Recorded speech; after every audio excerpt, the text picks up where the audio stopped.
With the switch from Toy Biz to Hasbro for Marvel Legends, there have been two characters high on most people's must-have lists: Green Goblin and Symbiotic Spider-Man. Hasbro received the license to create Marvel figures about 9 years ago, and we are finally just getting these two figures in our collection. Well, not exactly. Red Hulkwave had a symbiote Spider-Man, but it was quite buff. Now, we have a skinny version. These new releases are my focus for today's spotlight. Let's kick it off. These figures both come packaged in the traditional Marvel Legends collector-friendly packaging. On the front you can see the figure, their accessories, and the Build-A-Figure pieces. The sides of the boxes show the character rendered in comic book style. The back of the box features a small description, photograph of the figure, as well as a section for you to look at the other figures in the set. The sculpts on these figures are nothing new. They are both pretty much reuses, Spider-Man being from Pizza Spidey and Gobby being from the recent Hobgoblin. These both get new head sculpts though. For accessories, Green Goblin has a pumpkin bomb, his glider, a bag, and two head sculpts for Sandman. To be honest, I'm a little bummed that he didn't come with a Norman Osborn head sculpt, considering Hobgoblin received two heads. Symbiote Spider-Man includes 2 extra hands for himself and 2 extra hands for Sandman.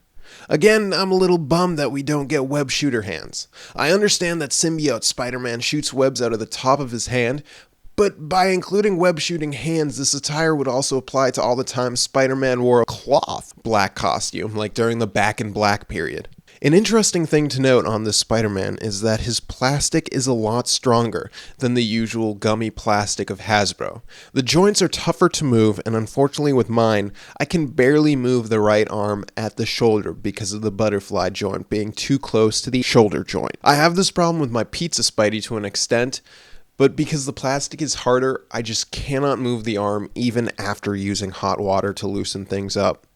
Other than that, both these figures move as well as you'd expect. To move the shift to Goblin, I think that his face sculpt could be a bit divisive.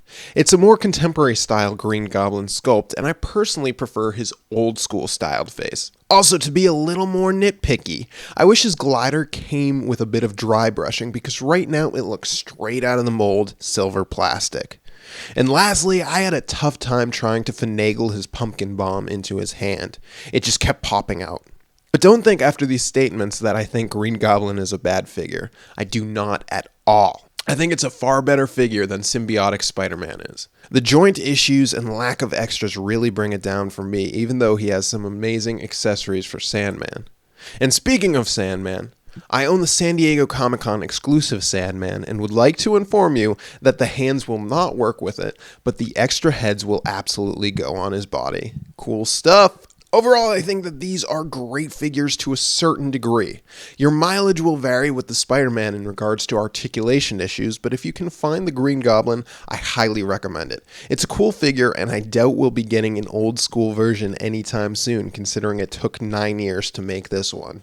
I think these figures look great, and if you know what you're getting into with Marvel Legends, you'll hopefully love them after waiting so long. And if you haven't seen any videos in the 9 years you've been waiting for these figures, I'd recommend you give this video a thumbs up.